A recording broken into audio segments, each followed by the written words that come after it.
এই আসো, আজকে ব্যাগ নেই, এমনি বাটি করে সব এনেছি। রোববারের মাছ বাজার পুরো কমপ্লিট।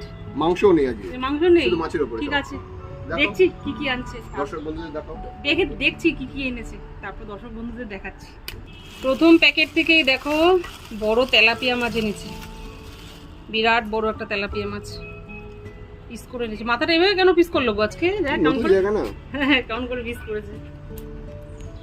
প্যাকেট থেকে দেখো ভোলা মাছ এনেছে, অনেক দিন ভোলা মাছ খাইনি, আজকে ভোলা মাছ এনেছে। বড় আছে, হ্যাঁ অনেক দিন ভোলা মাছ খাইনি, আজকে ভোলা মাছ খাইনি। বাজার থেকে ভালো মাছ পেয়েছে, আজকে এনেছে। তারপরের প্যাকেট থেকে বাবা বড় সাইজের চিংড়ি, বিশাল বড়। বন্ধুরা তোমরা কেমন দেখতে পাচ্ছ ক্যামেরাতে জানি না, কিন্তু বিভৎস বড় বড় 3টে চিংড়ি মাছ হাতে নিয়েছি। দেখো আমার হাতটা পুরো ভরে গেল। তারপরের প্যাকেট থেকে বেলে মাছ এনেছে, এগুলো হচ্ছে কি দেশি বেলে। দেশি বেলে সচরাচর বাজারে পাওয়া যায় না, দেখতে তাই না? আমরা বড় বড় মাছই তো সবসময় আনো। হ্যাঁ দেশি বেলেটা খেতেও ভালো লাগে। তারপরের প্যাকেট থেকে অনেকগুলো আজকে আমুদি মাছ এনেছে।